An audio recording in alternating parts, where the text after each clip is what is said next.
Hey everyone! So for today we're going to learn some tricks to navigate on our trail runs if there isn't a trail or if you happen to get lost on the way. If you're new to trail running, it's generally safer to stick to routes that are already mapped out with clear markings, either with color markings on trees or with corns, which are stacks of rocks that lead you your way and let you know that you're following a well-known path. A problem lately due to coronavirus is overcrowding on these well-known trails. Everyone is trying to get out in nature, be active, and stay healthy. However, we're still observing social distancing guidelines, and overcrowding can actually be an issue.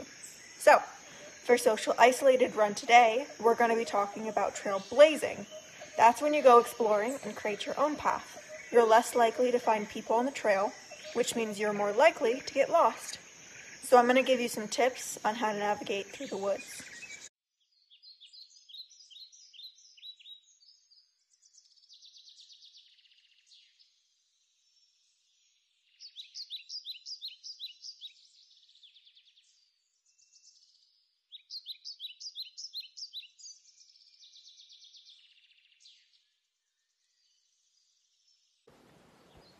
Tip number 1.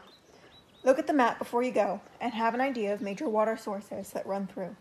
Which direction does the water run? Are there major landmarks that are close to the woods that you can use to orient yourself? For me, I'm running in a wood that I'm very familiar with.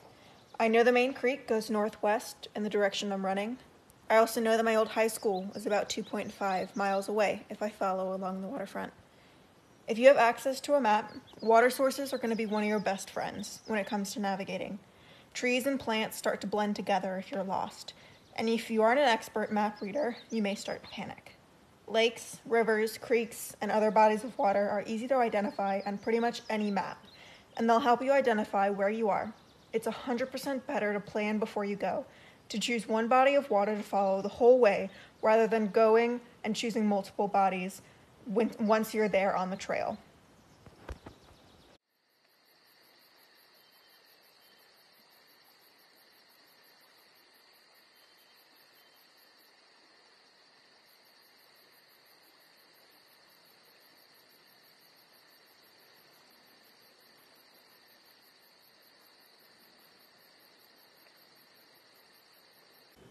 Tip number 2. You ever heard the phrase, the sun rises in the east and sets in the west? The sun is another great tool. Although it may be harder to see its location in the sky with the trees in the way, the sun creates shadows on the earth at various angles and allows different wildlife to grow depending on where the sun is. Moss will grow on the north side of trees and rocks because they tend to get less sun. Conversely, spiders will choose to make their spider webs where they can get lots of sun, which tends to be on the south side. If you keep track of which direction you start running, for me, I started running northwest, then you know what direction you need to run when you turn around.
If you don't recognize that strange blue vest I'm wearing, that's my hydration vest.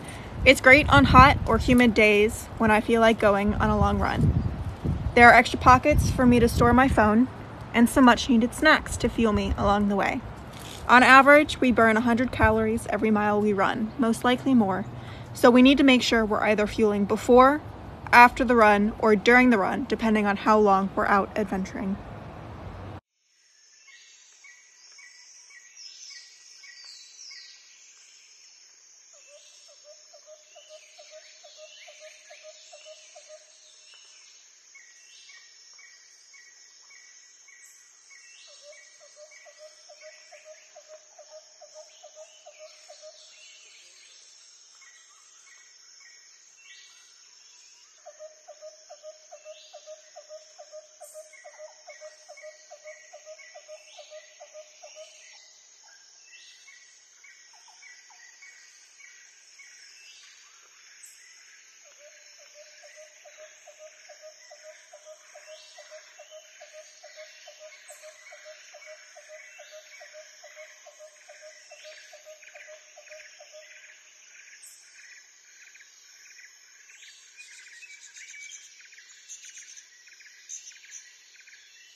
I grew up playing in these woods since I was in the 3rd grade, so I feel pretty comfortable navigating through the rocks and fallen tree roots.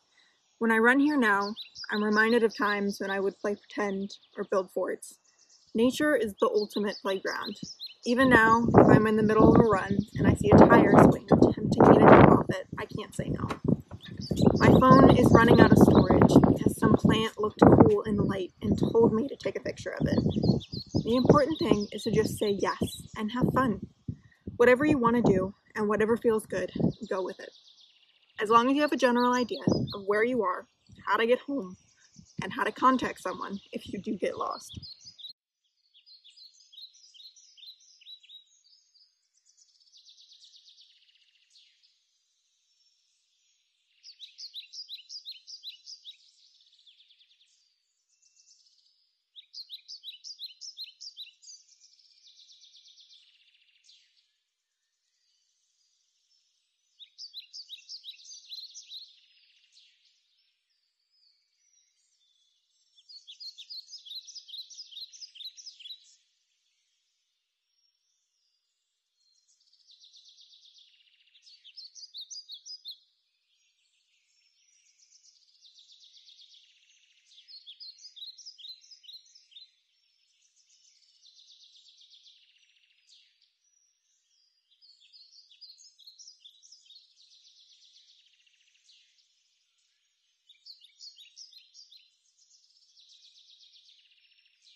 At this point, I'll slow down to walk over to the creek, which we've been running along this whole time.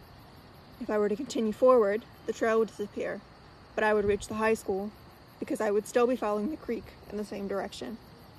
If you go adventuring without a path, be on the lookout for animals, such as turtles and snakes, which can hide in the longer grass. Also, be sure to wear long socks and know how to identify poison ivy and other prickly wood plants. Remember, adventure is out there. Until next week, bye.